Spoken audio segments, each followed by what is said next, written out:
Andhra Pradesh deputy CM Pawan Kalyan సతీమణి అన్నా Lezhneva Tirumala శ్రీవారిని దర్శించుకున్నారు.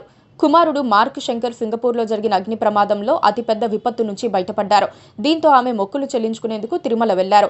తలనీలాలు కూడా ఇచ్చారు. శ్రీవారి అన్నప్రసాదంలో భాగంగా ఓ పూట భోజనం ఖర్చు 17 లక్షల రూపాయలు విరాళమిచ్చారు. భక్తులతో పాటు అన్నప్రసాదం స్వీకరించారు. సంప్రదాయబద్ధంగా దర్శనం చేసుకున్నారు. చివరికి అన్యమతస్థురాలు అయినందున డిక్లరేషన్ కూడా ఇచ్చారు. రష్యాలో పుట్టి పెరిగిన అన్నా లెజినోవా క్రైస్తవురాలైనప్పటికీ హిందూ ధర్మం పట్ల ఆమె చూపిన నిబద్ధతను అందరూ ప్రశ్నిస్తున్నారు.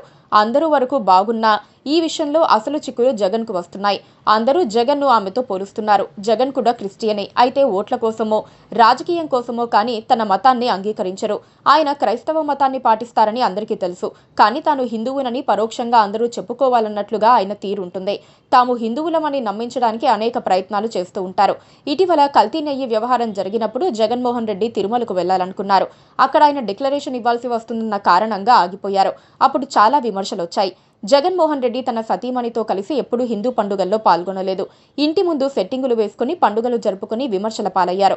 జగన్ సతీమణి వైఎస్ భారతిరెడ్డి ఇంటి ముందు వేసిన సెట్టింగ్లోనూ ప్రసాదం పూజారి ఇస్తే తిన్నట్లుగా నటిస్తూ పక్కన పడేసిన దృశ్యాలు సోషల్ మీడియాలో వైరల్ అయ్యాయి.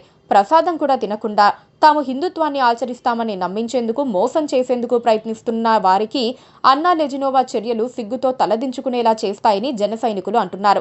తమ మతాన్ని అంగీకరించి పరమతాన్ని గౌరవిస్తే ప్రజలు కూడా గౌరవిస్తారు, కానీ డ్రామాలు ఆడితే గౌరవించరు. ఇలాంటి వారంతా అన్నా లెజినోవాను చూసి నేర్చుకోవాల్సింది చాలా ఉందని అంటున్నారు. ఈ పోలికలు పెరిగిపోవడంతో జగన్ కు కొత్త సమస్యలు చుట్టుముడుతున్నాయి. కొద్ది రోజులుగా టీటీడీ అంశంలో వైసీపీ విమర్శలు చేస్తోంది. గోవులు అంశంలో కానీ మరో విషయంలో కానీ ఫేక్ ప్రచారాలతో అయినా టీటీడీని అప్రతిష్టపాలు చేయాలన్నట్లుగా ప్రచారం చేస్తోందని టీడీపీ నేతలు అంటున్నారు. అదే సమయంలో పాస్టర్ ప్రవీణ్ వ్యవహారంలో ఆయన మద్యం తాగి నిర్లక్ష్యంగా బైక్ నడిపి చనిపోతే హత్య అని మత విద్వేషాలు రెచ్చగొట్టేలా వ్యవహరించారన్న ఆరోపణలు ఉన్నాయి. ఈ క్రమంలో పవన్ కళ్యాణ్ భార్య తిరుమల పర్యటన జగన్ ఇమేజ్ కు ఇబ్బందికరంగా మారింది. ఆయన ఇప్పటికిప్పుడు తిరుమల వెళ్లి డిక్లరేషన్ ఇచ్చి తలనీలాలు సమర్పించినా ఆ విమర్శలాగే అవకాశం ఉండదు. జగన్ కు ఇది అనుకోకుండా వచ్చిన సమస్య అనుకోవచ్చు. Please subscribe to KTV Telugu. KTV Telugu. KTV Telugu channel.